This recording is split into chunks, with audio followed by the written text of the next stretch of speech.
오늘 말씀은 시편 127편 1절에서 5절 말씀입니다. 저와 여러분이 함께 읽겠습니다. 같이 5절을 다 함께 1절부터 5절까지를 함께 읽겠습니다. 여호와께서 집을 세우지 아니하시면 세우는 자의 수고가 헛되며 여호와께서 성을 지키지 아니하시면 파수꾼의 깨어 있음이 헛되도다. 너희가 일찍이 일어나고 늦게 누우며 수고의 떡을 먹음이 헛되도다. 그러므로 여호와께서 그의 사랑하시는 자에게는 잠을 주시는도다.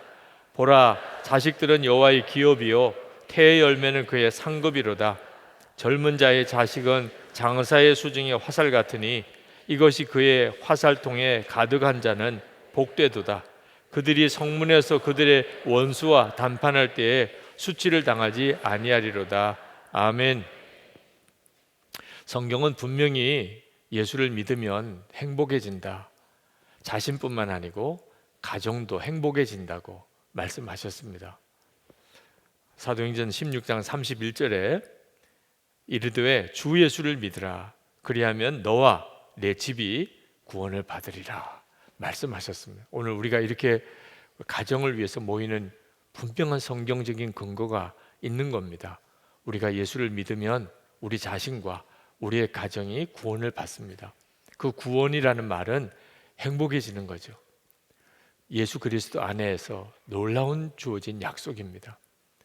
물론 지금 이 자리에 예수를 믿지만 정말 가정에서 겪는 말할 수 없는 고통으로 소리 나는 비명소리가 들리는 그런 성도들의 가정도 있습니다.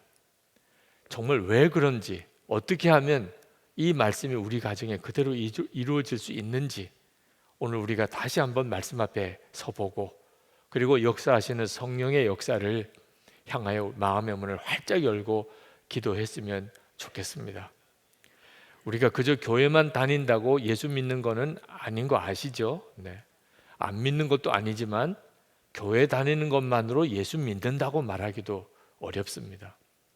정말 예수를 믿으면 너와 내 집이 구원을 받으리라. 그래서 오늘 이 기도회는 정말 예수를 믿는 쪽에 초점을 두어야 한다고 저는 확신합니다. 그러면 해결됩니다. 반드시 주님의 약속입니다.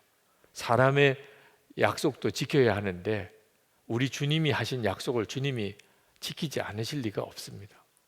근데 그동안에 왜 예수 믿어도 우리 가정은 이 모양이냐? 그런데 그 예수 믿어도라고 하는 게 정말 그랬던 것인지를 한번 점검해 보아야 하는 겁니다. 첫 번째로 행복한 가정은, 구원받은 가정은 하나님께서 세워주신다는 것을 믿어야 합니다. 1절 말씀에 여호와께서 세우지 아니하시면 세우는 자의 수고가 헛되도다.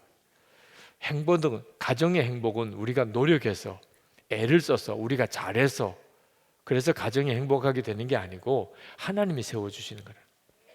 이 사실이 가장 중요합니다.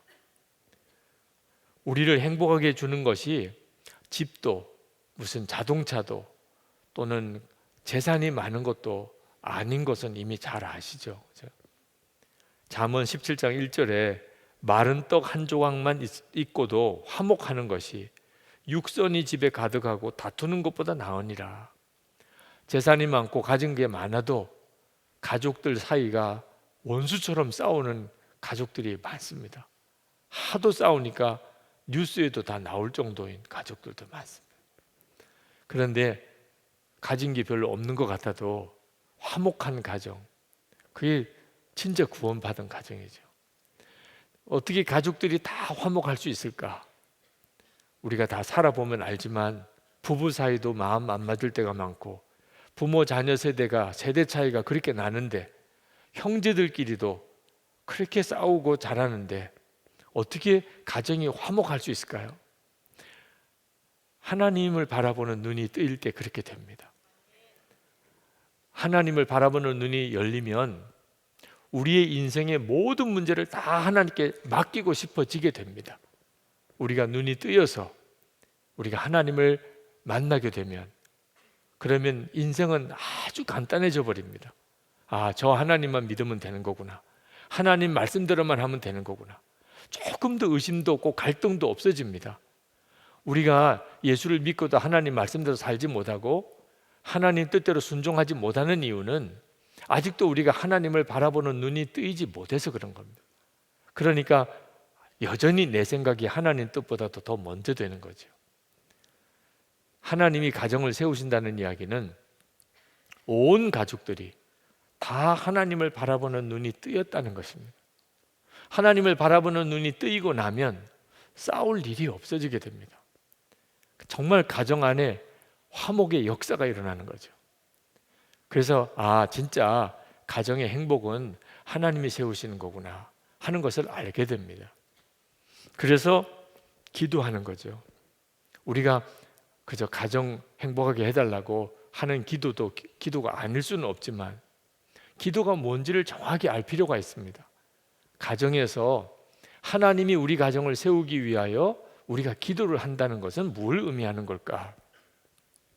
우리가 가정이 정말 구원받은 가정, 정말 행복한 가정이 되려면 여러분들이 남편을 보든지 아내를 보든지 부모를 보든지 자녀를 보든지 항상 주님을 함께 바라볼 수 있으면 됩니다.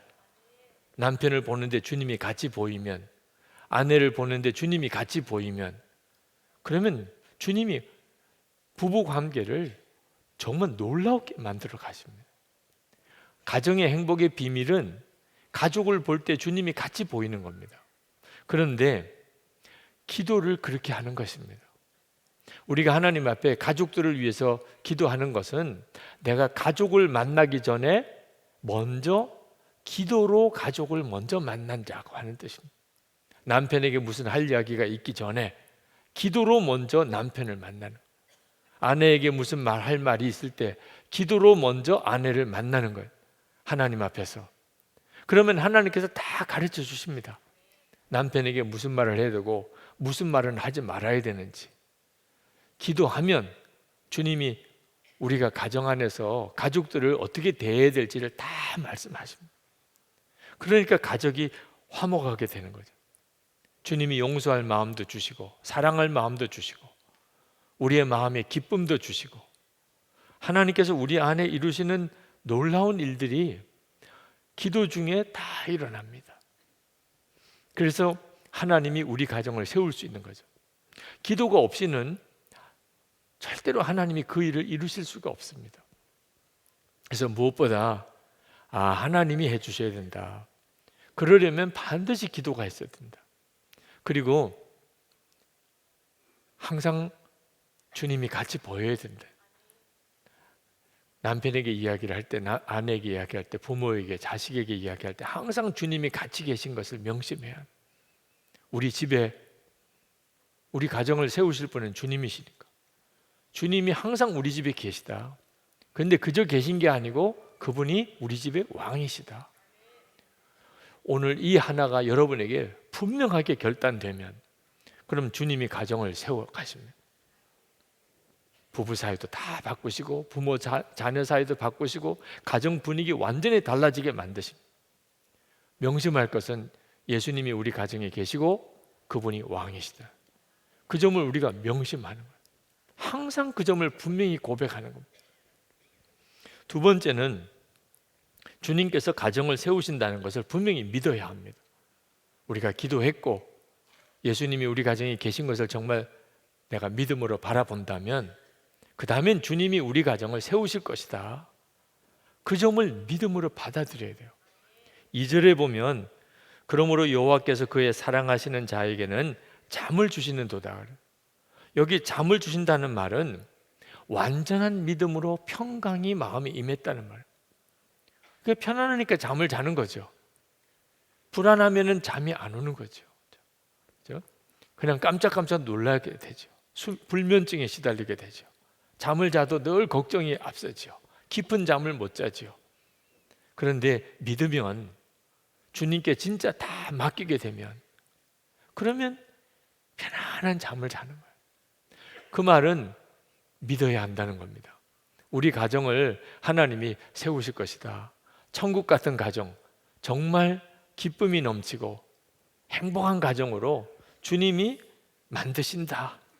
만들어 주옵소서가 아닙니다. 우리 가정을 복되게 해 주옵소서. 아닙니다. 그건 소원이에요. 소원인 경우에는 아직도 역사가 없습니다.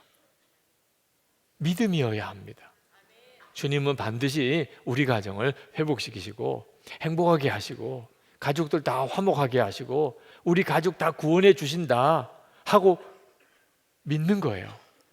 믿음은 어떻게 되죠? 그러면 너무 편안해집니다. 믿으면 싸울 일이 없습니다. 남편 돌아올 겁니다. 믿으면 지금 남편이 말도 안 되게 행동하고 말하는 거 그것 때문에 속 뒤집어지지 않습니다. 아우, 이것도 간증거리네. 이렇게 기록할 뿐이죠. 몇 월 며칠 몇 시에 남편이 이런 말도 안 되는 소리를 했다. 여보 사인해. 말했어 안 했어? 그렇게 하면 되는 거예요. 이렇게까지 한 남편인데 우리 주님이 이 남편을 바꾸실 텐데 이건 정말 놀라운 일이잖아. 그렇게 느껴지는 거예요. 이미 다 이긴 싸움 재방송 보는 것과 똑같습니다. 믿음이 이렇게 놀라워요. 믿음이 우리에게 있어야 하나님이 우리 가정을 세우세요. 우리 가정 회복시켜달라, 남편 변화시켜달라, 아내 바꿔달라, 자식 바꿔달라 그렇게 기도는 하는데 믿지 않으면 주님은 아무것도 못해요. 기도는 많이 하는데 믿음이 없으면 주님이 뭘 하시려고 해도 본인이 다 뒤집어요. 그렇게 행복하게 살자고 해놓고 우리 가정 기쁨이 넘치게 해달라고 해놓고 뒤집기는 자기가 또 다 뒤집어요. 그리고는 하나님만 응답 안 해주신다거든. 제 아내가 제가 설교를 하고 나면 꼭 은혜 많이 받았다고 그래요. 근데 어떤 때 보면 진짜 은혜를 많이 받아서 그런 건가? 아니면 그냥 믿음으로 정말 눈물겨운 선포를 하는 건가? 그런 생각이 들 때도 있어요. 근데 하여튼 지금까지 끊임없이 여보 은혜 많이 받았어요. 정말 은혜 많이 받았어요. 그런 말을 듣고 제가 여기까지 왔어요. 제가 정말 잘한 건지 제 아내가 믿음이 좋은 건지 아직까지는 잘 모르겠어요. 하나님 앞에 가봐야 될 것 같아요. 정말 믿음은 가족을 구원시켜요. 요구하는 것은 사람의 마음을 무겁게 만들어요. 불편하게 만들어요. 그리고 더 긴장하게 해요. 엄마가 나에게 뭘 요구한다. 아이가 그걸 느끼는 순간에 가정은 들어가고 싶지가 않아요. 부부 사이도 똑같고 우리가 부모님에게 대한 것도 마찬가지예요. 뭘 요구하는, 이렇게 해줘요. 당신 이렇게 해줘요. 이거 바꿔. 이거 좀 잘해줬으면 좋겠어. 다 요구하는 거죠.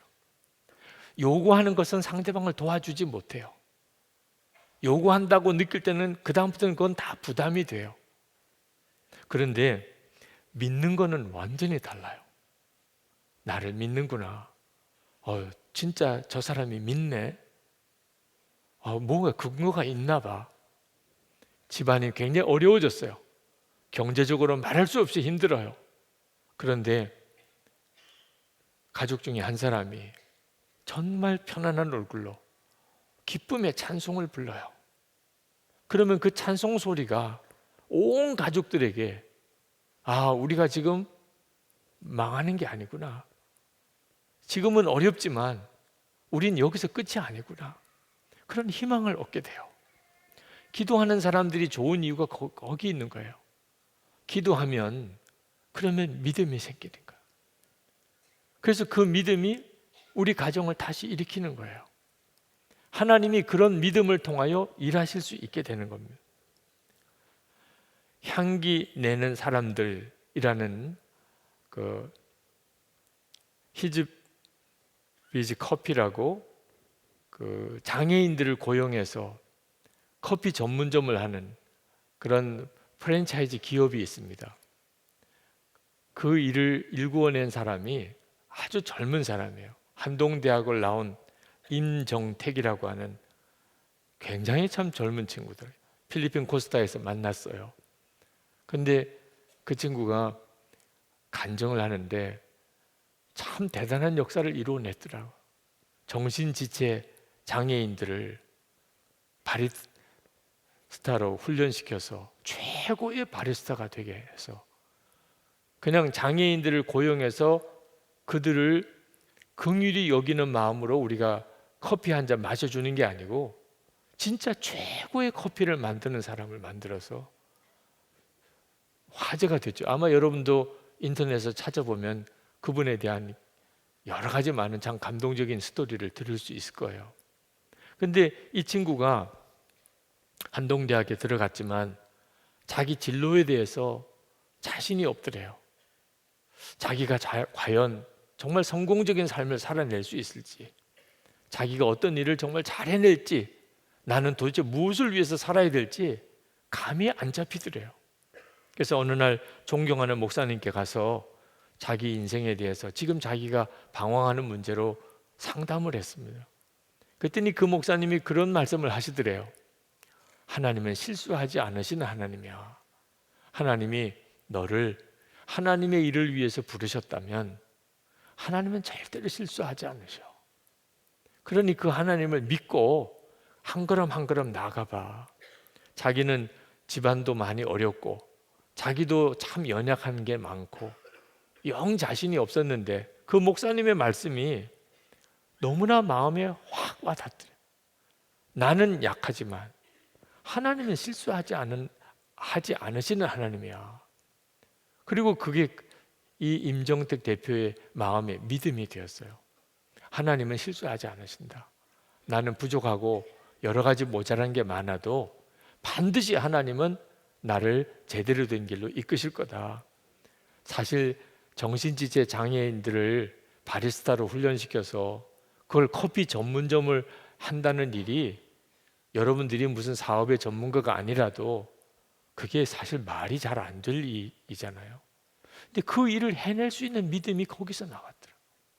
믿으니까 하나님은 반드시 사람이 할 수 없는 일을 이루시는 분이 하나님이시고 내 마음에 꿈과 비전을 주신 게 하나님이 기뻐하는 것이라면 주님이 반드시 이루실 것이다. 그래서 그 일을 이루어내셨더라. 여러분, 여러분의 가정이 행복해지고 기쁨이 넘치고 화목하고 천국 같아지는 것은 주님이 약속하신 겁니다.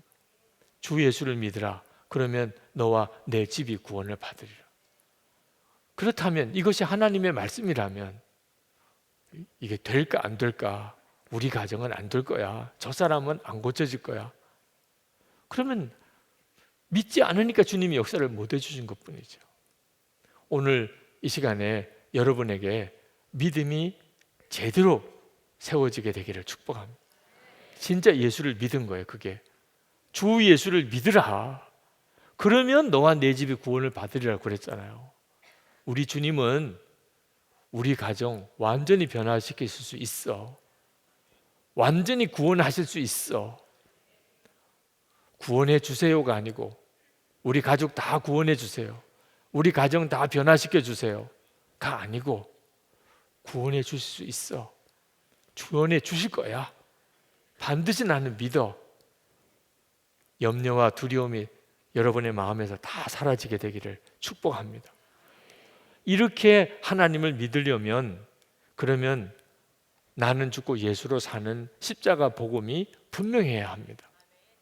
끊임없이 우리 속에는 의심, 두려움이 일어나요.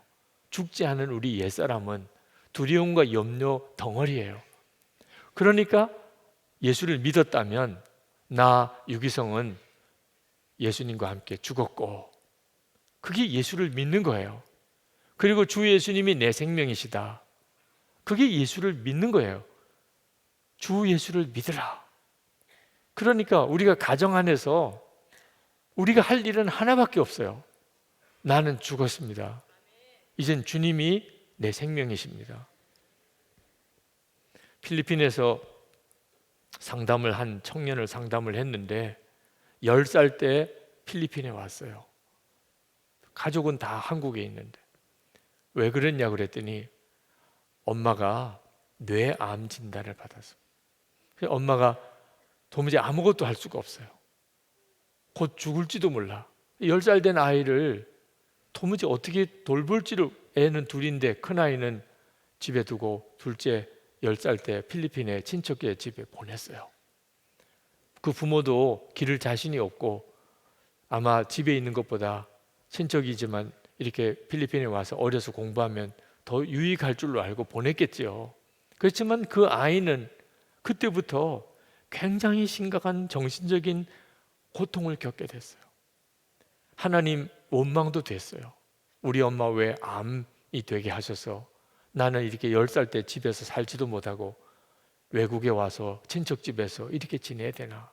대인 기피증이 생기고 우울감에 빠지고 자살을 생각하고 하나님도 원망스럽고 그렇게 청년이 됐더라고. 그래서 코스타 때 상담을 하러 왔어요. 아주 얼굴이 어두워요. 근데 그 청년과 같이 이야기를 쭉 나누다가 마음의 깊은 곳에 하나님에 대한 의심, 하나님에 대한 원망이 있는 거예요. 엄마 위해서 그렇게 기도하는데 아직까지 돌아가지 않으셨대요. 곧 돌아가실 줄 알았는데 그래도 하나님이 생명을 연장시켜 주셨어요. 그렇지만 자기는 집으로 돌아갈 수 있는 여건은 아니에요. 그러니까 지금까지 기도하는데도 왜 하나님이 우리 엄마를 속 시원히 고쳐주시지 않나. 네, 그 청년과 함께 이야기를 나누다가 예수님께서 마음에 계신 것에 대해서 같이 나눴어요. 지금까지 그 힘들고 어려운 필리핀에서의 생활, 우울증에 걸리고 자살의 유혹을 받을 정도로 힘이 들었지만 예수님이 마음에 함께 계신 것을 확인을 했습니다. 본인이 그것을 하나하나 고백하면서 주님이 제 안에 계시군요. 깜짝 놀랐어요. 그래서 지금까지 그나마도 믿음을 지킨 거예요. 그리고 코스타라는 집회도 온 겁니다. 하나님이 내 기도는 전혀 안 들어주시고 나를 전혀 사랑 안 하시는 줄 알았는데 주님이 나와 널 같이 계셨구나. 그 사실이 딱 깨달아지고 나니까 갑자기 마음이 확 풀어지더라. 그러면서 그동안에 원망했던 모든 일들이 하나님의 은혜일 수도 있다는 사실을 알게 됐어요. 자기가 어려서 필리핀에 와서 여기서 공부하고 지금은 대학생이 됐습니다. 자기 마음속에는 여러 가지 많은 아픔과 어려움이 있었어요. 근데 그 모든 아픔이 이것이 하나님이 나를 쓰실 수 있는 사명일 수도 있겠구나.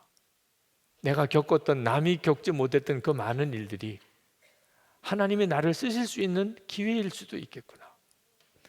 정말 놀라운 변화가 일어났어요. 상담을 하고 그리고 같이 기도하고 그리고는 코스타가 마쳐질 때 그렇게 밝은 얼굴이 됐더라고요. 믿음이 모든 상황을 다 바꿉니다. 여러분과 여러분 안에 함께 하시는 주님을 여러분이 정말 바라보는 눈이 뜨여야 합니다. 그리고 세 번째, 우리가 진짜 하나님을, 예수님을 믿었다면 그 다음에는 가정에서부터 주님께 순종하는 훈련을 이제 해야 합니다. 행복한 가정을 이루어 달라고 우리가 기도는 하지만 실제로 우리가 주님께 순종하지 못하면 그 기도는 정말 힘이 없어요.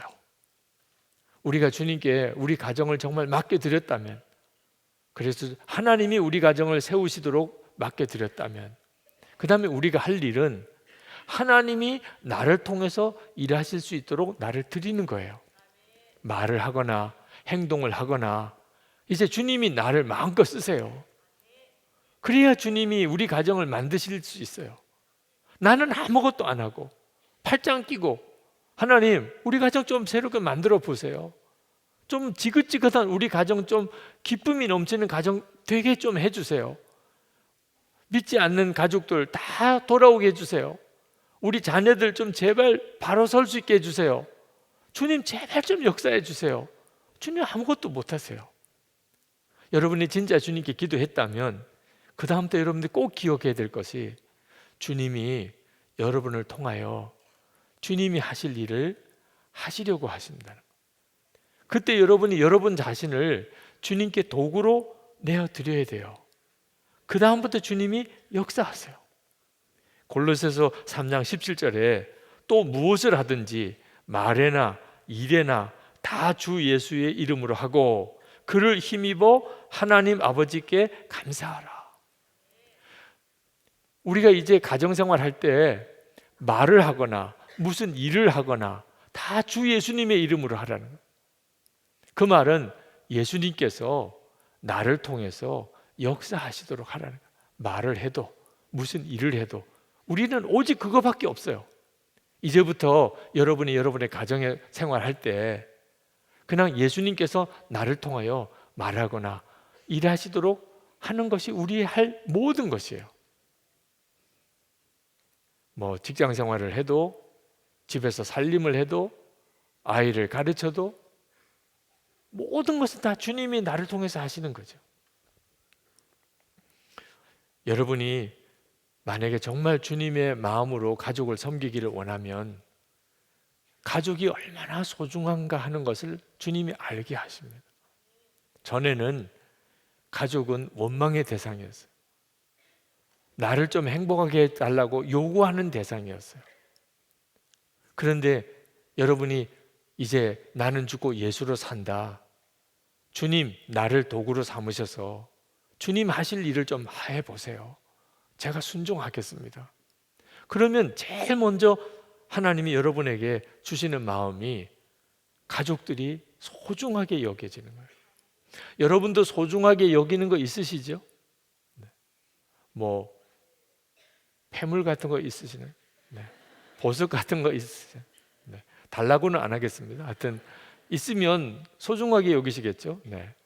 있나 아니 없나 있다고 확인도 해보고 중요한 모임 있을 때 그걸 또 끼고 달고 가기도 하고 그때마다 여러분이 소중하게 여긴다는 게 어떤 건지를 아마 느낄 거예요. 여러분 요즘에 새 차 뽑으신 분 있습니까? 꽤 신경 쓰일 거죠? 네. 매번 차 탈 때마다 혹시 누가 건드리지 않았나 이렇게 칠도 왁스칠도 하고 관리를 참 꼼꼼하게. 차 새로 사고 나면 느낌이 좀 다르잖아요, 그죠? 여러분 휴대폰도 좋은 거 사고 나면 꽤 신경 쓰이잖아요. 소중하게 여긴다는 게 특별한 설명이 필요 없는 거죠. 여러분들이 다 무언가를 소중하게 여길 거예요. 근데 안타까운 것은 진짜 소중한 것은 물건이 아니라는 거예요. 여러분의 가족들, 부부 사이에 또는 부모와 자녀, 여러분들이 진짜 소중하게 생각하는 어떤 물건처럼 그 가족을 그렇게 소중하게 여겼냐는 거예요. 무언가를 좋은 걸 사고 고가의 어떤 제품을 사고 막 가지고 싶은 물건을 이렇게 가지게 되면 그것을 아주 애지중지 보호하고 그리고 아주 부드럽게 그것을 잘 닦아서 윤인하게도 하고 그리고 정성을 다 거기에다가 쏟잖아요. 진짜 우리가 해야 될 일이 가족인 거예요. 지나고 보면 내가 물건만큼도 가족을 소중하게 여기지 않았구나. 남편에 대해서, 아내에 대해서, 부모와 자녀에 대해서 내가 굉장히 무심했구나. 그리고는 요구하고만 있는 거예요. 잘해주기를, 내 마음에 들기를, 나를 만족하게 해주기를. 그러니 안 되는 거예요. 하나님이 역사를 안 하시는 게 아니고 못 하시는 거예요. 내가 주님이 역사할 수 있는 도구 역할을 안 하니까. 말하는 것부터 철저하게 주님의 다스림을 받아야 돼요. 그래서 여러분 아주 말 잘하시는 분들은 이제부터 조심해야 돼요. 네. 주님이 허락을 하시고 무슨 말이든지 해야 돼요. 그래서 앞으로는 약간 좀 더듬더듬 말하시기 바랍니다. 말을 할 때 주여 해도 되나요? 주님이 하라 하지 말라 하시는 말도 많습니다. 말하지 마, 말하지 마. 그러면 안 하는 거예요. 막 속이 터질 것 같아도 처음에는 진짜 죽을 것 같아요. 그런데 이것도 훈련되다 보면 그 다음엔 다스려져요. 왜? 효과가 크거든요. 말을 안 했기 때문에 우리 가정이 엄청 좋아졌어요. 한두 번 경험해서 알고 나면 내가 말을 그동안에 잘못해서 하나님이 역사하신 걸 내가 스스로 뒤집었던 일이 많았구나. 또 어떤 때는 말을 해야 돼요. 나는 과묵해. 그런 거 아니에요. 아무리 성격이 과묵해도 주님이 말해라 하는 말이 있어요. 그 말은 해야 돼요. 말을 하면은 영 창피만 당하고, 그래도 그렇게 말을 하기 시작해야 돼요. 전에 잠깐 미국에서 어느 집사님이, 손석재 집사님이라는 분이 저에게 당신이 쓴 책, 미국 유학하면서 신앙적인 갈등이 많이 일어났던 거, 그것을 자기 후배들에게 그 신앙적인 갈등을 자기가 답을 얻었던 내용을 책을 써서 물려주고 싶어서 책을 출간한다고 추천사를 부탁해 온 손석재 집사님 이야기를 드렸는데, 책이 나왔어요. 나를 변화시킨 7가지 질문이라는 제목의 책이 나왔습니다. 그 책 속에 부부 문제에 대한 이야기가 잠깐 나오더라고요. 아내가 아직 온전한 믿음으로 서지 못했을 때입니다. 자기는 뜨거운 구원의 체험을 했고요. 정말 하나님께 나가서 찬양을 하고 싶은데 한 번은 찬양단 연습에 가야 되는 일이 있었습니다. 아내에게 같이 가자고 그랬더니 아내가 안 가겠다는 거예요. 사실 구원의 확신도 없고, 그러면 주일에 교회 가는 것도 쉬운 일이 아닌데 찬양단 연습하는 데까지 간다는 것은 더 아내가 쉽지 않은 일이기도 했죠. 그래서 자기는 안 가겠다 그러면서 남편 보고도 가지 말라는 거예요. 당신도 가지 않으면 좋겠어. 자, 그때 마음에 확 갈등이 오더래요. 이때 내가 아니야, 나는 하나님께 찬양하는 일을 여기서 그만할 수 없어 하고 가면 아내와 관계가 안 좋아져요. 아내는 그렇게 남편에게 가지 말아달라고 이야기를 했는데 안 가면 아내와 관계가 안 좋아지는 거죠. 하나님께 찬양을 하러 가긴 갔지만 아내와 관계가 안 좋은 상태에서 가는 게 잘하는 걸까? 그렇다고 또 그래, 그러면 안 가지. 그러면 아내가 하나님을 믿는다는 게 그저 요렇게도 되는 거구나. 찬양하지 마. 찬양단 연습 가지 마. 그러면 또 안 갈 수도 있는 거구나. 그러면 아내가 예수 믿는 게 또 별거 아니네, 이렇게 또 생각할 게 또 걱정이 돼요. 그래서 어떻게 해야 될지, 이래도 문제고 저래도 문제고 순간 막 갈등이 되더래요. 그래서 그때 주님께 잠깐 기도했대요. 하나님, 어떻게 해야 됩니까? 아내는 가지 말라고 그러는데, 나도 가지 말라고 그러는데 어떻게 해야 됩니까? 근데 기도하는 중에 주님이 마음에 뭔가를 딱 생각을 주셨어요. 그래서 여보, 그럼 나 안 갈게. 그렇게 이야기를 하니까 아내가 가지 말라고 그래 놓고 막상 남편이 안 갈게 그러니까 걱정이 되는지, 정말 그렇게 해도 돼? 이렇게 물어보더래요. 그랬더니 이제 그 손석재 집사님이 아내에게 그렇게 이야기를 했대요. 만약에 내가 정말 하나님을 찬양하고 싶은 마음은 간절한데 내가 당신이 가지 말라고 그러는데도 내가 가면 당신이 얼마나 섭섭하겠어. 마치 하나님께 남편을 뺏긴 것 같고 신앙생활 한다는 게 너무 광신적인 것 같고, 당신 그렇게 생각하지 않겠어? 그러니 당신이 온전한 하나님의 사랑을 알기가 참 어려워질 것 같아. 그런데 만약에 내가 안 가면, 그러면 하나님께 찬양하는 일이 안 되니까 참 하나님이 섭섭하실 수도 있겠지. 그렇지만 내가 믿는 하나님은 참 좋으신 하나님, 사랑의 하나님이라 내가 당신의 마음을 잘 받아주기 위해서 오늘 내가 찬양 연습에 가지 않게 됐다는 걸 통해서 하나님이 반드시 당신에게 하나님의 사랑을 알게 하고 하나님의 살아계심을 더 믿게 해서 당신도 더 큰 은혜를 나중에 받고 나와 함께 찬양하러 가게 될 날이 오게 될 거라고 나는 믿어. 하나님은 그런 하나님이라고 나는 믿으니까 나는 오늘 안 갈게. 그랬더니 아내가 가만히 있더니 가요. 그러고는 나오세요. 감동이 된 거죠. 그죠? 처음에는 안 갈게 그랬는데 남편의 이야기를 듣다 보니까 이거 가야 되겠구나, 마음에 설득이 된 거죠. 그래서 뭐 억지로 끌려가는 게 아니고 기쁨으로 따라가서 그날 같이 찬양을 부르고 또 예배 때 찬양단에 아내와 함께 서기도 했다는 거예요. 예수님께서 우리 가정을 세우시는 일은 반드시 주님께 철저히 순종하는 사람, 그 사람을 통해서 그 일을 하시는 거예요.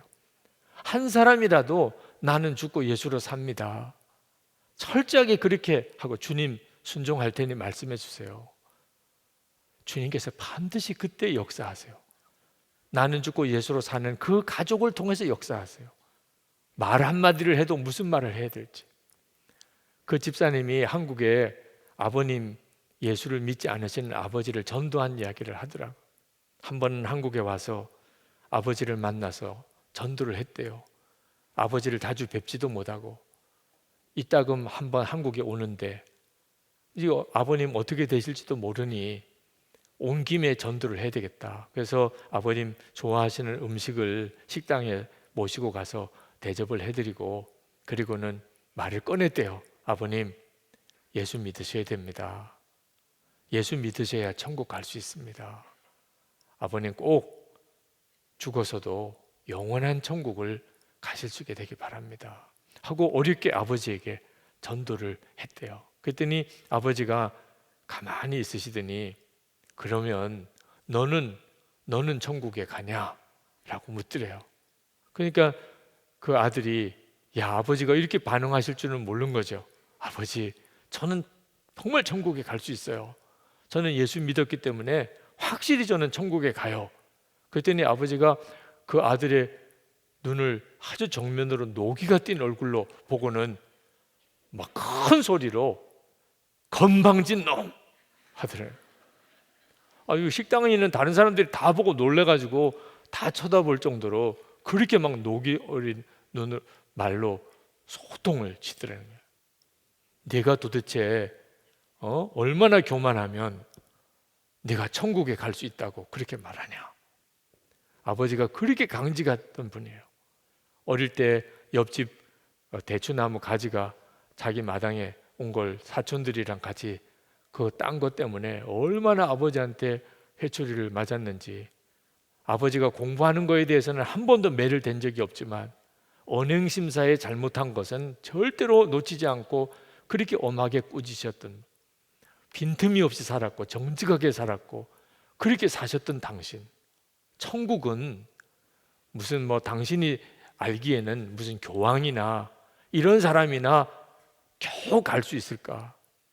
어디 너같이 평범한 사람이 천국에 갈 수 있다고 그렇게 자신하냐? 너는 교만한 놈이야, 건방진 놈이야. 아버지가 그렇게 반응하시더래요.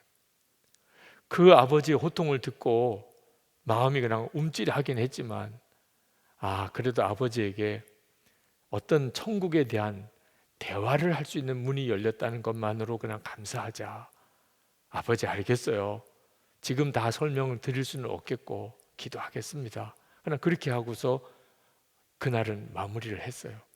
그리고 며칠 뒤에 아버지를 모시고 이제 산소를 쓸 터를 구입해 놓은 곳으로 모시고 갔습니다. 사촌들이랑 형제들이랑 다 의논해서 아버님, 어머님 돌아가시면 이제 몇 자리를 쓸 곳을 마련을 한 것을 보여드리려고 간 거죠. 얼마나 기뻐하는지. 너무너무 좋은 곳이라는 거예요. 마음에 쏙 든다는 거예요. 여기에 우리의 묘를 만들 걸 생각하니까 너무 기쁘다고 그렇게 만족스러워 하시대요. 기분이 너무 좋으셨어요. 그리고 이제 그 다 형제들이랑 같이 내려와서 그 밑에 산 밑에 있는 식당에 가서 식사를 했습니다. 근데 식사를 하시다가 그 아버님의 얼굴이 갑자기 어두워지시더래요. 그러면서 밥술을 뜨다가 이렇게 내려놓으시고는 얘들아, 내가 마음이 좀 슬프다 그러는. 조금 전까지는 그렇게 기뻐하시던 분이 나중에 나하고 너희 엄마하고 여기 누워있고 너희가 오늘처럼 와서 이렇게 찾아주면 좋겠지만 1년에 한두 번일 테고 해가 지고 밤이 되면 지금 저기 저 어두운 산에 우리 내외만 쓸쓸히 있지 않겠냐. 갑자기 그 생각하니까 너무 슬프더라는 거예요. 죽고 난 다음에 우리가 저 몇 자리에 들어가 두 내외가 있으면 1년에 몇 번이나 오겠냐 말이에요. 밤이 되면 그 깜깜한 밤에 저기서 계속 둘만 그냥 누워 있어야 돼요. 추운 겨울에 계속 우리 둘만 거기 누워 있어요. 1년에 너희들이 오면 몇 번이나 오겠냐. 갑자기 그 생각을 하니까 너무 무섭기도 하고 너무 슬프기도 하고 그런 느낌이 든다. 그때 아내가 갑자기 탁 치고 들어오더라고요. 아버님, 절대 걱정하지 마세요. 아버님, 어머님은 나중에 저 차가운 땅 속에 안 계실 거예요. 아버님은 하나님과 예수님과 저희와 함께 하늘나라에서 영원히 함께 살 거예요. 우리와 함께 저 천국에서 영원히 사시는 거라고. 절대로 아버님, 어머님은 저 무덤 속에 계시는 게 아니에요. 예수님만 믿으시면 우리와 함께 영원히 천국에서 살아요.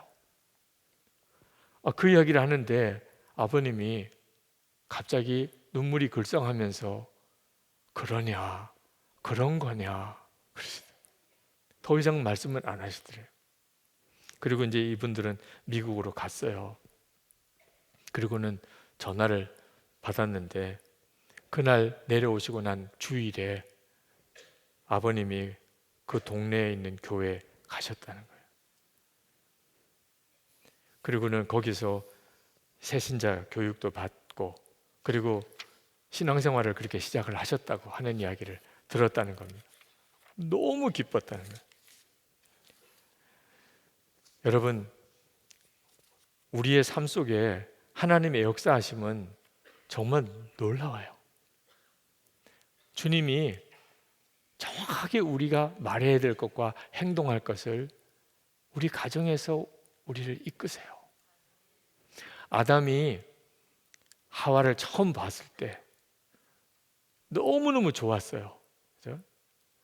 뼈 중에 뼈, 살 중에 살이라 환호성을 질렀습니다.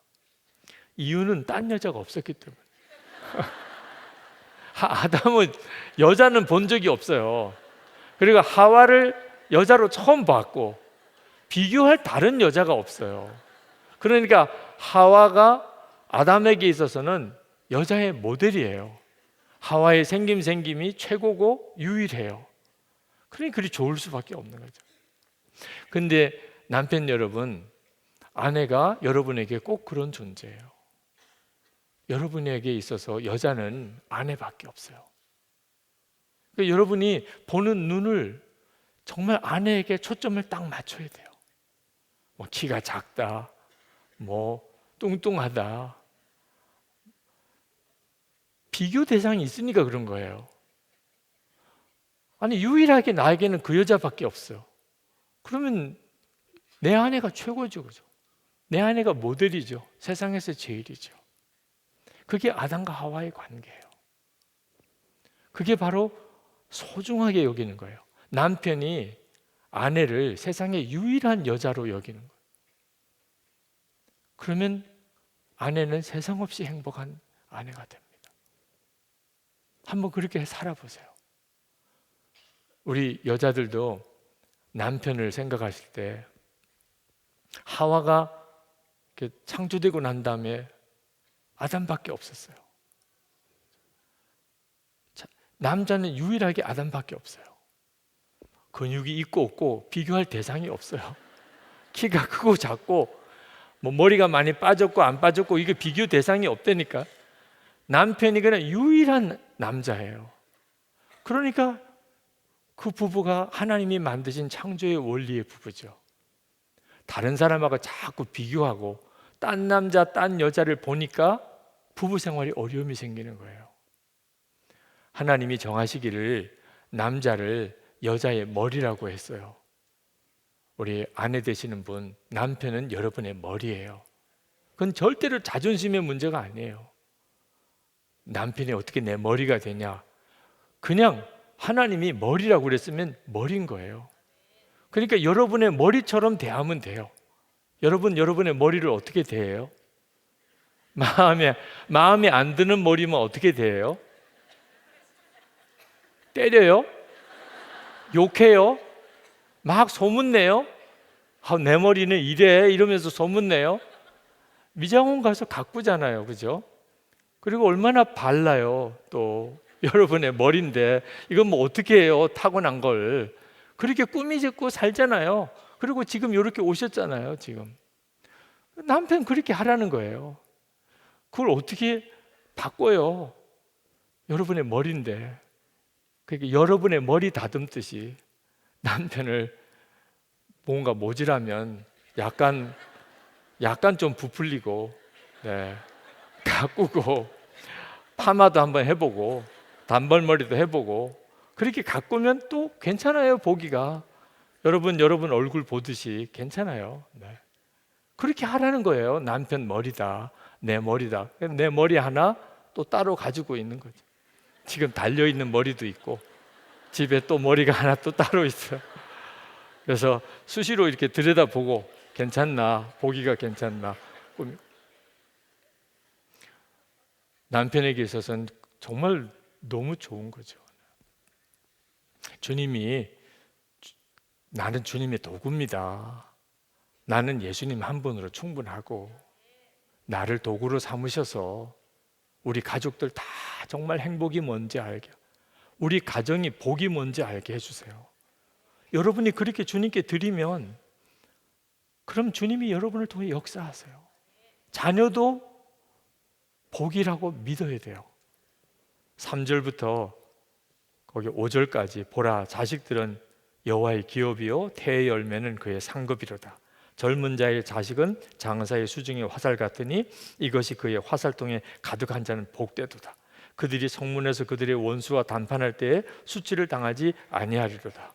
이 말씀의 핵심은 자녀가 어떤 자녀든지 간에 하나님이 복으로 주셨다는 거예요. 그러니까 여러분의 자녀가 지금 어떤 처지에 있든지 복이라는 거예요. 부모가 할 일은 이걸 믿어주는 거예요. 너는 복이야. 요구하지 말고 잘 되라. 공부도 좀 잘하라. 기도는 할 수 있겠죠. 그러나 더 중요한 것이 믿음이에요. 너는 내게 복이다. 너 자신이 복이다. 여러분, 우리 자녀들이 자기 자신에 대한 믿음을 잃어버린 아이들이 대부분입니다. 완전히 다 마음이 무너져 있어요. 열등감, 끊임없이 한국 사회가 사람들을 비교하거든. 비교 평가하죠. 거기 짓눌려 가지고 다 마음에 상처가 많아요. 자존감이 다 무너졌어요. 근데 부모마저도 그런 눈으로 자녀를 보면 아이들은 헤어날 길이 없어요. 예수를 믿는 부모가 좋은 이유 딱 하나죠. 하나님의 말씀을 믿는 거예요. 하나님의 말씀을 보니까 자녀는 복이에요. 그러면 그렇게 믿는 거죠. 믿으면 자녀들이 집에 오면 숨 쉴 수가 있어요. 엄마 아빠는 내가 복이래. 엄마 아빠는 나를 정말 믿어. 잘 될 거래. 학교 가면 구박도 받고 친구들과 비교하면 나는 형편없는 사람 같은데 엄마 아빠는 하나님을 믿고 나를 정말 믿어. 그러면 우리 아이들이 주님이 아이들을 만지시게 돼요. 엄마 아빠가 믿으니까. 더 이상 요구하지도 않고 책망하지도 않고 그냥 믿은 거예요. 너는 복이다. 그 아이들의 마음속에 비로소 하나님에 대한 기대가 생기게 돼요. 눈이 뜨이게 됩니다.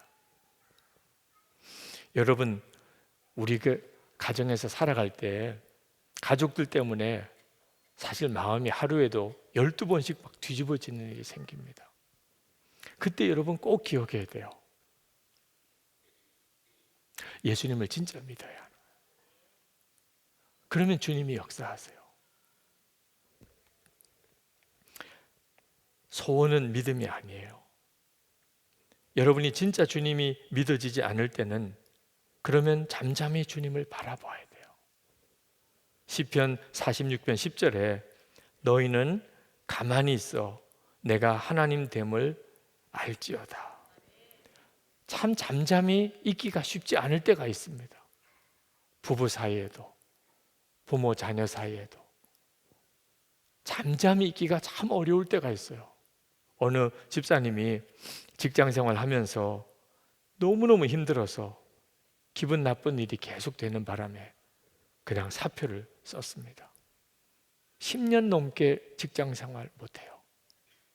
그때 그분이 잠잠히 기다릴 수 있었다면, 뭐 사표를 쓸 때는 쓰더라도 하나님이 진짜 쓰라고 했을 때 믿음으로 쓰는 그런 사표가 아니고 기분 나빠서 쓴 사표 때문에 10년 동안을 힘들게 사는 거예요.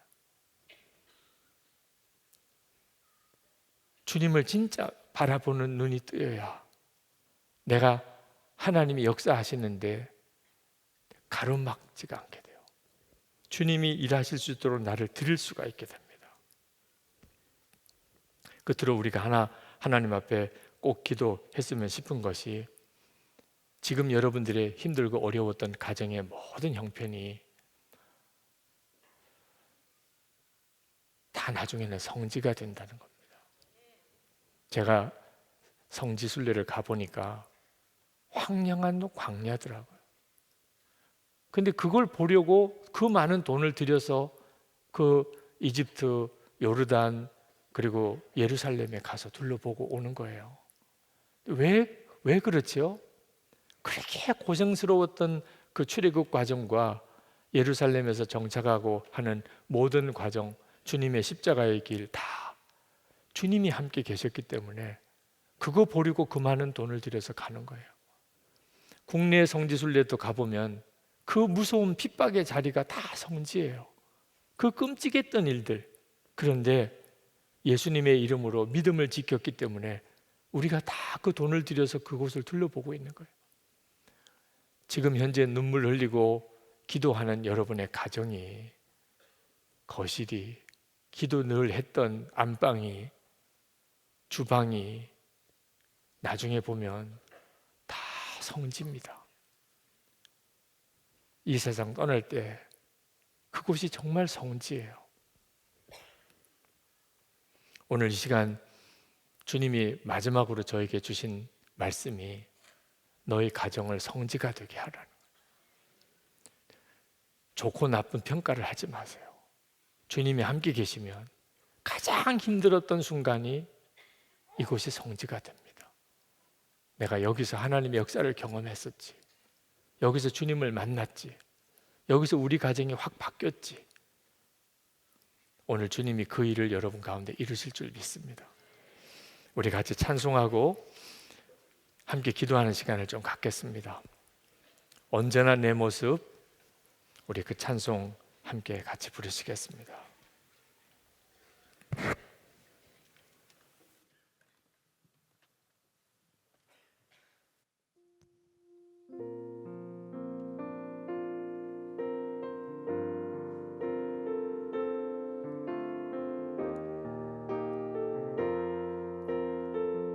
언제나 내 모습, 언제나 내 모습 너무나 부끄러워 무릎으로 주님께 기도로 가오니 나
시간에 주님 앞에 기도할 때 여러분의 마음속에 아직도 염려하고 걱정하고 두려워하고 원망하는 것을 십자가에 다 못 박는 시간이 되기를 바랍니다.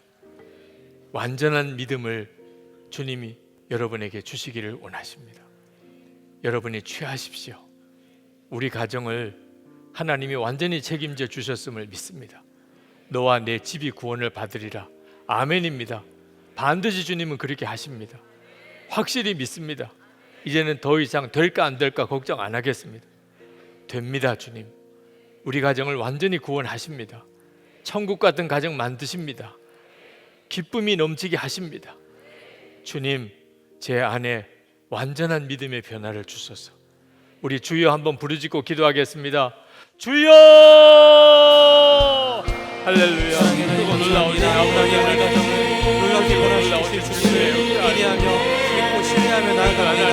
하나님 주께서 이미 그 일을 이루시고 그 일을 진행하고 계시며 완전한 구원, 완전한 역사, 완전한 치유의 역사, 회복의 역사가 주님이 이루실 것을 믿고 신뢰하며 기도하며 나아갑니다. 주님 그 일을 이루어주소서. 그 일을 이루어주소서. 우리 안에 주를 향한 온전한 믿음과 온전한 신뢰함으로 나아가게 하여 주시기를 원합니다. 모든 염려와 근심을 주께 내어드리고 하나님 하실 일에 대한 믿음과 소망 가지고 주께 나아갑니다. 하나님 역사하여 주시고 이루어주소서. 완전한 구원을 이루소서. 완전한 행복을 이루어주소서. 하나님 우리 가정을 복을 하시고 하나님 우리 가정을 책임져 주시고 우리 가정을 구원하십니다. 하나님 우리 가정을 건지시고 하나님 우리 가정에 은혜를 주십니다. 우리 가정에 기쁨을 주십니다. 하나님 우리 가정을 새롭게 만드십니다. 오 놀라우신 주님, 은혜로우신 주님, 역사하신 주님, 은혜의 역사하신 주님을 놀라운 은혜를 주시고 오 주님을 가정을 완전히 새롭게 하시고 하나님 너와 내 집이 구원을 받으리라 말씀하신 주님의 역사를 주시고 하나님 우리 가정이 것입니다. 하나님 완전한 믿음으로 나아갑니다. 더 이상 요구하지도 하나님 원망하지도 의심하지도 아니하겠습니다. 아버지 하나님의 역사를 완전히 신뢰합니다. 완전히 신뢰합니다. 완전히 신뢰합니다. 주님 완전히 신뢰합니다. 오 하나님 감사합니다. 이 시간에 주님 앞에 기도할 것은 예수님께서 우리 가정에 정말 함께 계시고 왕이심을 분명하게 선포합니다. 주님 제가 오늘 이 시간부터 가정에서 항상 예수님이 가정 안에 함께 계시고 가족들 사이에 함께 계시고 혼자 있을 때도 주님이 함께 계시고 그리고 예수님은 왕이십니다. 주님 나는 완전한 복종밖에 없습니다. 주님 원하시는 대로 하십시오. 주님 나를 도구로 삼으십시오. 주님이 기뻐하는 일을 하십시오. 할 말을 생각나게 하시고 할 일이 생각나게 해 주시옵소서. 우리 주여 부르짖고 기도합시다. 주여! 할렐루야. 은혜로우신 하나님, 놀라우신 하나님, 크신 하나님, 놀라우신 주님, 역사하신 하나님, 그리고 은혜를 좋아하신 하나님, 아버지 하나님 앞에 주님의 놀라우신 은혜 안에 우리 자신을 드리고 주 예수님께서 진정한 주님이 진정한 왕이시다. 우리 예수님이 진정한 모든 것입니다. 우리의 모든 것입니다. 주여 나의 은혜로우신 하나님, 부끄러우신 하나님, 역사하신 하나님, 주관하신 하나님, 이끌어주신 하나님, 지어하신 하나님, 은혜를 도와주신 하나님, 놀라우신 나의 하나님, 주관하신 하나님, 역사하신 은혜를 도와주신 하나님, 붙잡아주며 크신 하나님을 도와주신 하나님, 놀라우신 주님, 주님이 하나님이 주님이 말씀하시고 주님이 역사하시는 주님 순종하게 주님이 역사하시고 주님이 일하시고 주님이 역사하시고 주님이 역사하시고 오 주님이 역사하시고 오 주님이 역사하시고 오 놀라우신 하나님 오 나의 하나님 오 나의 아버지 그가 은혜를 좋아하시고 하나님 역사하시고 하나님 수고하시고 들어주신 성도들을 하나님 그 마음에 놀라우신 이 역사해 주시기를 원합니다.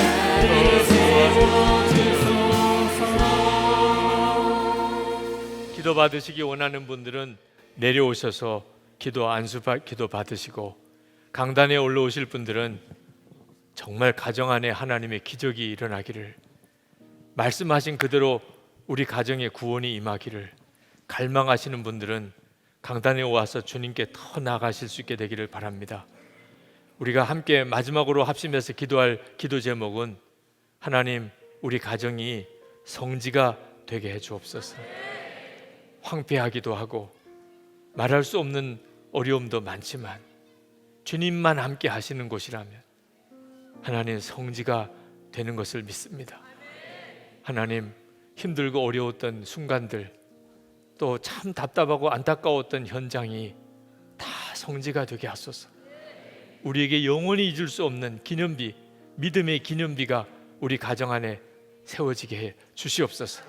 우리 주여 세 번 부르짖고 기도하겠습니다. 주여, 주여.